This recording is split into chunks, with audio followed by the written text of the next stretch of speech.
Hello ನನ್ನ ಕುಟುಂಬದವರೇ, ಹೇಗಿದ್ದೀರೆಲ್ಲರೂ? ಇವತ್ತು ನಾನು ನಿಮ್ಮ ಜೊತೆ ಶೇರ್ ಮಾಡ್ತಾ ಇದ್ದೀನಿ ಹುರುಳಿಕಟ್ಟು ಸಾರು. ಇಲ್ಲಿ ನಾನು ಹೆಸರು ಕಾಳು ನೆನೆ ಹಾಕಿದ್ದೀನಿ.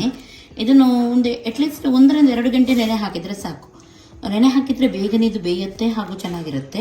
ಒಮ್ಮೆ ನೆನೆ ಹಾಕದೆ ಕೂಡ ನೀವು ಮಾಡ್ಬೋದು, ಅದ್ರ ಕುಕ್ಕರಲ್ಲಿ ಸಿಟಿ ಜಾಸ್ತಿ ತೆಗಿಬೇಕಾಗುತ್ತೆ.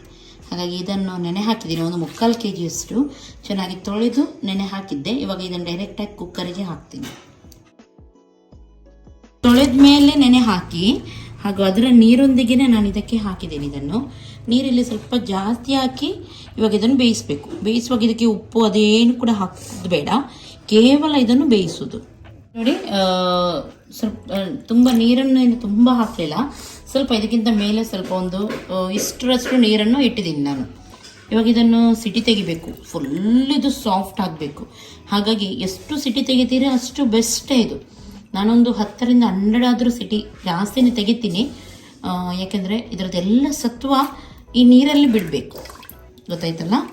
ಆಮೇಲೆ ಇದನ್ನು ನಾವು ಈ ಕಾಳನ್ನು ಯೂಸ್ ಮಾಡಲಿಕ್ಕಿಲ್ಲ. ಅಂದರೆ ಇದನ್ನು ಬೇಕಿದ್ರೆ ನೀವು ಪಲ್ಯಕ್ಕೆ ಇದಕ್ಕೆ ಹಾಕ್ಬೋದು, ಆದರೆ ಇದರಲ್ಲಿ ಏನು ಕೂಡ ಇರಲ್ಲ, ಉಳಿಯಲ್ಲ. ಹಾಗಾಗಿ ಫುಲ್ ಇದನ್ನು ಚೆನ್ನಾಗಿ ಬೇಯಿಸೋಣ. ಕುಕ್ಕರಲ್ಲಿ 15 ಸಿಟಿ ತೆಗಿತೀನಿ ನಾನು. 20 ಸಿಟಿ ತೆಗೆದಾಯಿತು. ಈಗ ತಣ್ಣಗಾಗಿದೆ ಇದು. ನೋಡಿ, ಸಾಫ್ಟ್ ಆಗಿದೆ, ನೋಡ್ಬೋದು ನೀವು. ಈ ರೀತಿ ಬರಬೇಕು. ಇದು ಕಟ್ಟು ಬಿಡಬೇಕು, ಇದರದೆಲ್ಲ ಸತ್ವ ಬಿಡಬೇಕು. ಮಿಕ್ಸ್ ಮಾಡ್ತಾ ಇದ್ದೀನಿ.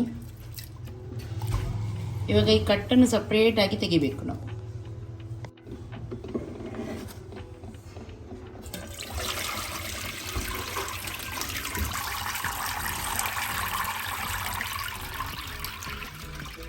ಇವಾಗ ಇದರಲ್ಲಿ ಸ್ವಲ್ಪ ತೆಗೆದು ಒಂದು ಮುಷ್ಟಿಯಷ್ಟು ತೆಗೆದು ನಾನು ಗ್ರೈಂಡ್ ಮಾಡ್ತಾ ಇದ್ದೀನಿ.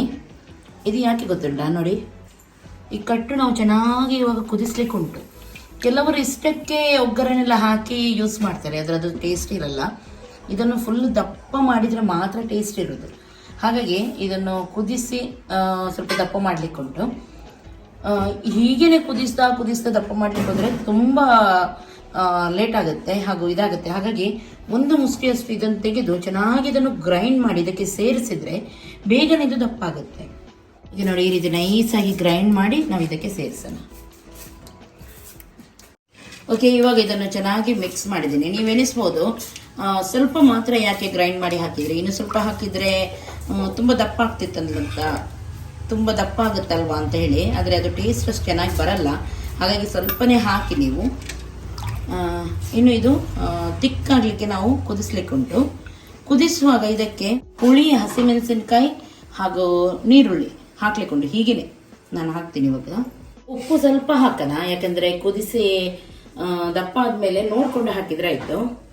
ಆಮೇಲೆ 2 ನೀರುಳ್ಳಿ ಕಟ್ ಮಾಡಿ ಹಾಕಿದ್ದೀನಿ. ಅದರೊಂದಿಗೆ ಹಸಿಮೆಣಸಿನಕಾಯಿ, ಸ್ವಲ್ಪ ಖಾರ ಇರಬೇಕು, ಹಸಿಮೆಣಸಿನಕಾಯಿ ಚೆನ್ನಾಗಾಗುತ್ತೆ. ಹಾಗೂ ಹುಳಿ ಹಾಕ್ಲಿಕ್ಕೆ ಉಂಟು. ನಾನಿಲ್ಲಿ ಇದನ್ನು ಹಾಕ್ತಾ ಇದ್ದೀನಿ. ಕೆತ್ತೆ ಹುಳಿ ಎಂತ ಹೇಳ್ತಾರೆ ನನಗೆ ಗೊತ್ತಿಲ್ಲ, ನಾವು ಸೊಲ ಅಂತ ಹೇಳ್ತೀವಿ. ಇದನ್ನು ಹಾಕ್ತಾ ಇದ್ದೀನಿ. ಇದು ಎಲ್ಲರ ಮನೇಲಿ ಇರ್ಲಿಕ್ಕಿಲ್ಲ.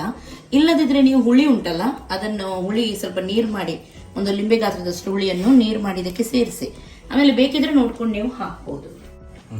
ಇವಾಗ ಇದನ್ನು ಚೆನ್ನಾಗಿ ಕುದಿಸೋಣ. ಇಷ್ಟೇ ಮಾಡ್ಲಿಕ್ಕಿರೋದು. ಲಾಸ್ಟಿಗೆ ಒಗ್ಗರಣೆ ಹಾಕ್ಲಿಕ್ಕೆ ಉಂಟು. ಹಾಗಾಗಿ ಇದು ಚೆನ್ನಾಗಿ ಮೊದಲು ಕುದೀಲಿ.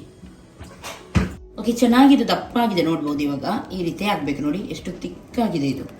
ಇವಾಗ ಮಾತ್ರ ಇದಕ್ಕೆ ರುಚಿ ಇರೋದು. ನೋಡಿ, ಖಾರ ಎಲ್ಲ ಸ್ವಲ್ಪ ಜಾಸ್ತಿನೇ ಹಾಕಬೇಕು, ಇಲ್ಲದ್ರೆ ಎಷ್ಟು ಹಾಕಿದ್ರೂ ಸಾಕಾಗೋದಿಲ್ಲ. ಇವಾಗ ಉಪ್ಪು ಸ್ವಲ್ಪ ಹಾಕಿದ್ದೀನಿ ನಾನು.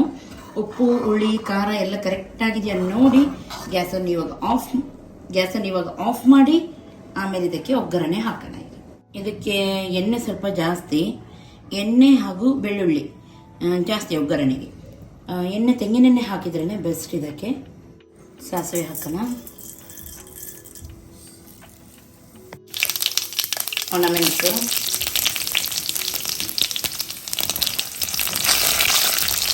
ಬೆಳ್ಳುಳ್ಳಿ,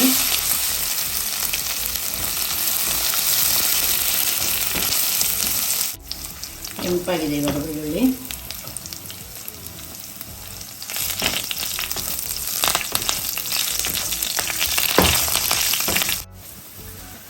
ಇವಾಗ ಇದನ್ನು ಹಾಕೋಣ.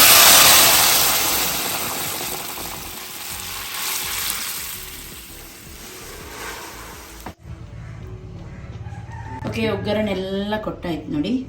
ತುಂಬ ಚೆನ್ನಾಗಾಗುತ್ತೆ ಈ ರೀತಿ ತೆಕ್ಕಾಗಿ ಮೀನು ಫ್ರೈ, ಒಣ ಮೀನು ಫ್ರೈ ಇರಬೇಕು. ಒಣ ಮೀನು ಫ್ರೈ ಅದು ಊಟ ವಾವ್ ಸೂಪರ್ ಆಗುತ್ತೆ.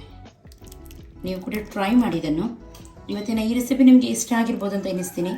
ಇಷ್ಟ ಆಯ್ತು ಅಂತಂದರೆ ಲೈಕ್ ಮಾಡಿ, ಶೇರ್ ಮಾಡಿ, ಸಬ್ಸ್ಕ್ರೈಬ್ ಮಾಡಿ. ಖಾರ ಸ್ವಲ್ಪ ಜಾಸ್ತಿ ಇರಬೇಕು, ಆವಾಗ ಮಾತ್ರ ಇದು ಟೇಸ್ಟ್ ಆಗೋದು. ಹಾಗಾಗಿ ನಾನು ನಾಳೆ ಸಿಗ್ತೀನಿ ಒಳ್ಳೆ ರೆಸಿಪಿಯೊಂದಿಗೆ. ನಿಮಗೆಲ್ಲರಿಗೂ ಟೇಕ್ ಕೇರ್, ಬಾಯ್ ಬಾಯ್.